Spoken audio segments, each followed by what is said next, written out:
हाय, आपके साथ मैं हूँ Surabhi Sharma. India TV YouTube channel subscribe करिए, बेल आइकन दबाएं। आज कश्मीर से बड़ी खबर आई जिसका इंपैक्ट पाकिस्तान के बहावलपुर में दिखाई दिया। भारतीय सेना ने एक बड़े एनकाउंटर में आतंकी इस्माइल उर्फ लंबू को ढेर कर दिया। इस्माइल पुलवामा आतंकी हमले का मास्टरमाइंड था और जैश ए मोहम्मद का टॉप कमांडर भी। उससे खास बात यह है कि वो आतंकी मसूद अजहर के परिवार का सदस्य था, जिसको खुद मसूद अजहर ने कश्मीर भेजा था। आपने अजीमत के परचम गिरने नहीं दिए, इस्लाम की तारीख में आपका। पुलवामा हमले के आतंकी आदिल डार का ये वीडियो आपको जरूर याद होगा। इस वीडियो में एक ऐसी भी आवाज थी जो आदिल डार को निर्देश दे रही थी। ये आवाज मसूद अजहर के परिवार के सदस्य और सबसे भरोसेमंद इस्माइल अलवी की थी, जिसको अब आदिल डार के पास ही पहुंचा दिया गया। लंबू जो है, जिसको अदनान भी बोलते हैं, सैफुल्लाह बोलते हैं, जो काफ़ी समय से एक्टिव रहा है, बहुत सारे इंसिडेंट में इन्वॉल्व रहा है। मैं इसका हिस्ट्री बताना चाहूँगा कि जनवरी 2017 में यह कटरगा सेक्टर से कश्मीर वैली में इन्फिल्ट्रेट किया था और तब से यह साउथ कश्मीर में काफ़ी एक्टिव रहा है। बहुत सारे इंसिडेंट में इन्वॉल्व रहा है। अभी तक इसके खिलाफ 14 एफआईआर केस दर्ज है। और सबसे बड़ा अटैक जो पुलवामा का अटैक है 14 फरवरी 2019 में हुआ था, ये उसमें से एक एक्यूज है, मेन एक्यूज बेसिकली है। साउथ कश्मीर नहीं बल्कि पूरे कश्मीर में आईडी का जो एक ज़बरदस्त थ्रेट बना रहा है। ये आईडी को ट्रेनिंग भी देता था लड़कों को, टेररिस्ट को। ये न्यूट्रलाइज कम होगा थ्रेट, और इनके जो कुछ साथी बच गए उसको हम लोग बहुत जल्दी न्यूट्रलाइज कर लेंगे। इस ढंग से इंट आता रहे, ऑपरेशन चलता रहे, तो ये समय दूर नहीं है जबकि जैश मोहम्मद का यहाँ से सफाई हो जाएगा। इस्माइल अलवी, लंबू, अदनान, इस आतंकी के कई नाम थे। लंबू पुलवामा अटैक के मास्टरमाइंड में से एक था। पुलिस की चार्जशीट में इसका नाम भी शामिल था।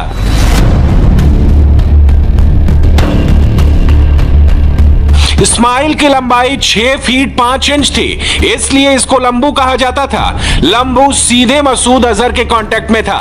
मसूद अजहर ने खास मकसद के लिए इस्माइल को कश्मीर में एक्टिव किया था। इस्माइल आईडी बम बनाने में एक्सपर्ट था। कश्मीरी युवाओं को जैश ए मोहम्मद से जोड़ना, आईडी बम की ट्रेनिंग देना और फिदाइन के लिए रेडी करना, यह लंबू का काम था।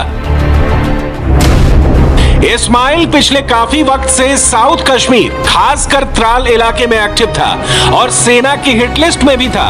एक बार इस्माइल और लंबू आर्मी के एनकाउंटर से बचकर भाग भी निकला, लेकिन इस बार लंबू को बच निकलने का कोई चांस नहीं मिला। पुलवामा के त्राल के जंगलों में जैश के कमांडर और पुलवामा हमले के मास्टरमाइंड मोहम्मद इस्माइल उर्फ लंबू को अपने एक साथी के साथ मार गिराया गया। मोहम्मद इस्माइल वर्ष 2017 में टंगडार सेक्टर से घुसपैठ कर घाटी में दाखिल हुआ था। लंबू का हाथ जहां पुलवामा हमले में था, वहीं दक्षिणी कश्मीर में कहीं बड़े आईडी हमलों को भी अंजाम दे चुका था। इतना ही नहीं, मोहम्मद इस्माइल उर्फ लंबू साउथ कश्मीर में युवाओं को रिक्रूट करने के साथ साथ उन्हें आईडी बनाने की ट्रेनिंग भी दे रहा था। और सुरक्षा एजेंसियों को वर्ष 2019 में 14 फरवरी को हुए पुलवामा हमले के बाद ही इसकी तलाश थी। सुरक्षा बलों को 27 जुलाई को ही लंबू के नामीबियान के जंगलों में छिपे होने की पुख्ता जानकारी मिल गई थी, लेकिन खराब मौसम की वजह से फाइनल ऑपरेशन को लॉन्च नहीं किया जा पा रहा था। इस मिशन को ऑपरेशन हंगल मार्ग नाम दिया गया था। खराब मौसम के बीच सुरक्षा बलों ने स्पेशल प्लान बनाया, जिसमें लंबू और उसका साथी दोनों फंस गए। हालांकि जैसे ही फोर्स ने दोनों आतंकियों को घेरा, उन्होंने आर्मी के सामने औरतों और बच्चों को कर दिया। इससे पहले वो बाहर निकलते उन्होंने महिलाओं को बाहर धकेल दिया। उनके साथ 4 छोटे छोटे बच्चे भी थे। जैसे ही महिलाओं को बाहर की तरफ धक्का दिया गया, उनके पीछे आतंकियों ने ऑटोमेटिक हथियारों से फायरिंग शुरू कर दी। उन्होंने ग्रेनेड भी फेंके। उनकी सोच थी कि जब हम महिलाओं और बच्चों को बचाने की कोशिश करेंगे तब वो भाग जाएंगे। इससे पहले भी लंबू ऐसा कर चुका है। जब वो परिगांव में भाग निकला था, उसने इस बार भी यही करने की सोची, लेकिन हमने पूरी तैयारी की हुई थी। फोर्स के जो जवान थे वो पूरी तरह से तैयार थे। जरा अंदाजा लगाइए, मसूद अजहर का लंबू कितनी देर तक सेना के शौर्य के सामने टिक पाया होगा। सिर्फ 120 सेकंड।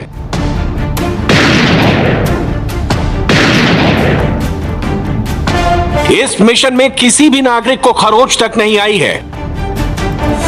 आतंकियों के पास से एक M4 rifle, Glock pistol, Chinese pistol, AK-47 मिली। यह इस साल का सबसे बड़ा और सबसे महत्वपूर्ण ऑपरेशन था, जिसने सीधे तौर पर जैश ए मोहम्मद और आतंकी मसूद अजहर पर चोट कर दी। अनुच्छेद 370 हटने के बाद से कश्मीर में आतंकियों का ग्राफ बहुत तेजी से नीचे आया है। घुसपैठ की कोशिशें भी कामयाब नहीं हो पा रही हैं। पिछले 3 साल 2017, 18, 19 के अंदर हम एक टाइम था जब बताते थे कि तकरीबन 400, 450 टेररिस्ट इस वक्त जम्मू एंड कश्मीर या कश्मीर के इलाके में 2020 के अंदर ये नंबर तकरीबन 300 के आसपास आने लगा है। आज की तारीख में DGP साहब ने खुद बताया है 200-225 के आसपास ये नंबर है। तो कई लोग पूछते हैं ये नंबर कब कम होगा। ये नंबर धीरे धीरे कम होता जा रहा है। रही बात जो आपका ये सवाल था कि इस साल कितने इंट्रूडर्स आए हैं, कितने इन्फिल्ट्रेशन हुए हैं, आज तक हमारी जानकारी के हिसाब से कोई इन्फिल्ट्रेशन नहीं हुआ है। इन्फॉर्मेशन आ रही है कि 1-2 सक्सेसफुल हुए हैं। हमने कई ऑपरेशन लॉन्च करे हैं, ऑपरेशन चल रहे हैं इस चीज़ को नकारने के लिए, चेक करने के लिए, पकड़ने के लिए।